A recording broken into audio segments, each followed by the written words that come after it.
Have you ever noticed that when people talk about money, they talk about salary like it's the solution, as if a bigger number will fix everything? That assumption hides a painful truth. More income often just buys a more expensive life. Understanding that is quieter than a motivational slogan, but more useful. Picture Marco, 28, living in a large U.S. metro. His net pay rises from $4,000 to $5,500 a month after a promotion. He moves from a modest one-bedroom to a nicer two-bedroom closer to friends. Rent jumps from $1,200 to $1,900. He takes out a $450 monthly car EMI for something reliable and stylish. His credit card minimums are $250, student loan is $300, and his social life nudges him toward pricier weekends, another $400. Essentials, groceries, transit, insurance, sit at $700. At month's end, Marco has about $1,200 left. It feels comfortable. He upgrades subscriptions, buys better clothes, and occasionally splurges on trips. Investment accounts remain minimal. Let's break this into simple math to remove the story's emotional glaze. Before the raise, net salary $4,000, rent $1,200, car EMI $200, student loan $300, essentials and living $700, leftover $1,600.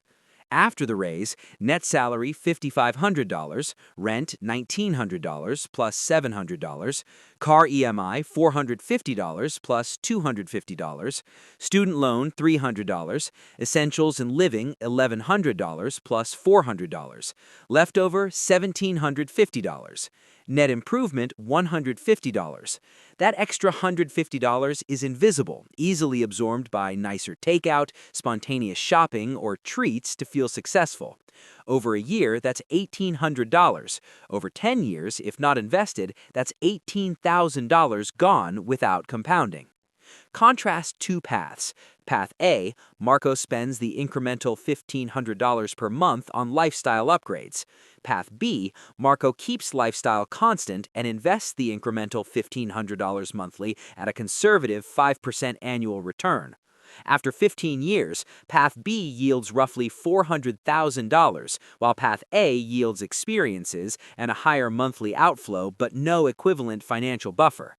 The arithmetic is blunt. Time plus consistent investing beats quick upgrades. Why do people choose Path A so often? Two psychological forces steer them there.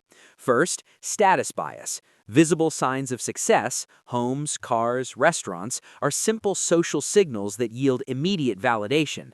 That validation is emotionally persuasive. Second, present bias. Immediate pleasures override abstract future benefits. Investing is delayed gratification with invisible rewards. Consumption provides instant social reinforcement. There's also a structural illusion, monthly affordability. A $350 EMI or a $50 premium streaming bundle seems small in isolation, but these small payments stack. Fragmented expenses reduce pain at the point of purchase while hiding cumulative cost. And because banks and fintechs optimize for conversion, easy credit facilitates upgrading now and regretting later. What's the real mistake? It isn't spending on things you enjoy, it's treating raises as a green light to recalibrate your entire lifestyle upward rather than as a lever to increase financial resilience. People confuse higher gross or net pay with progress. Income growth is an opportunity to strengthen your position, not merely to rebase your expectations. Let's look at long-term consequences if this pattern persists. You might reach your late 30s or early 40s with a good standard of living but low liquid net worth. That leaves you exposed to layoffs, health expenses, or the inability to pivot careers. Retirement becomes a far-off problem because compounded contributions were never made. Optionality, the freedom to change course without financial panic, is what real wealth buys, and incremental lifestyle creep erodes it. Now shift perspective to how financially prudent people behave. They don't obsess over every purchase, but they design defaults that favor building stock over expanding flow. When income rises, they automatically automate a portion into investments or a home buffer before spending decisions. They treat visible upgrades as conscious choices, with explicit trade-offs.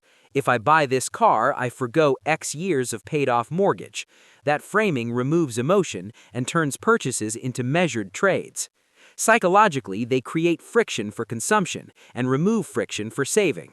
Automatic transfers, separate accounts, and rules of thumb that align with values reduce decision fatigue.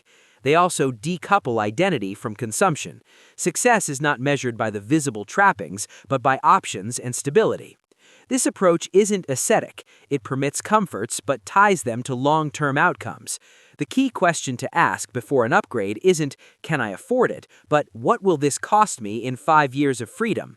Answering that honestly shifts many impulsive yeses into thoughtful nos. If you'd like a small experiment, when you next get a raise, route 10 to 20% of it automatically into an account you can't easily access.